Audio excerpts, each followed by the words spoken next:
মে মাসের শুরুতেই 200 টাকার নোট নিয়ে আরবিআই কি নতুন নিয়ম জারি করেছে। আরবিআই তরফ থেকে নতুন নিয়ম জানানো হয়েছে যে 200 টাকার নোট কি বন্ধ হতে চলেছে কি না, এই ভিডিওটির মাধ্যমে আপনাদেরকে ডিটেলসে জানিয়ে দেবো। তো ভিডিওটি আপনারা প্রথম থেকে শেষ পর্যন্ত মনোযোগ সহকারে দেখবেন।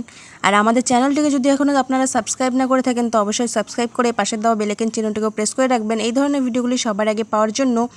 নোটবন্দির দিনটি আপনাদের অবশ্যই মনে আছে। এরপর আরবিআই বাজার থেকে 2000 টাকার নোট ইন্ডিয়ান কারেন্সি প্রত্যাহার করে। এখন আবার খবর আসছে যে সরকার 200 টাকার নোট নিষিদ্ধ করতে পারে।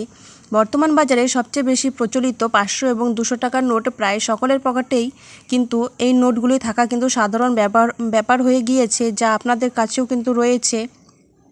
এই নোটের মধ্যে এবার কিন্তু 200 টাকার নোট যদি বাতিল হয়ে যায়, 500 ও 100 টাকার নোট নিয়ে কিভাবে চলবে বাজার, চিন্তিত কিন্তু সাধারণ মানুষ।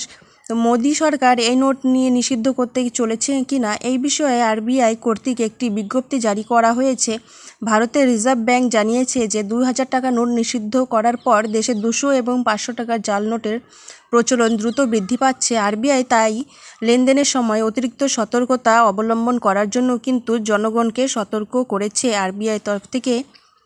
200 টাকার জাল নোট আপনারা কিভাবে শনাক্ত করবেন? 1 নম্বর কি বলছে, 200 টাকার নোট বাম পাশে দেবানগরী লিপিতে 200 টাকা লেখা আছে। 2 নম্বর, মাঝখানে মহাত্মা গান্ধীর একটি খুব স্পষ্ট ছবি রয়েছে এবং আরবিআই ভারত ইন্ডিয়ান এবং 200 টাকার খুব ছোট অক্ষরে অর্থাৎ মাইক্রো ফন্টেও কিন্তু লেখা আছে। তারপর 3 নম্বরে কি বলছে দেখুন, ডান দিকে অশোক স্তম্ভের কিন্তু প্রতীক রয়েছে।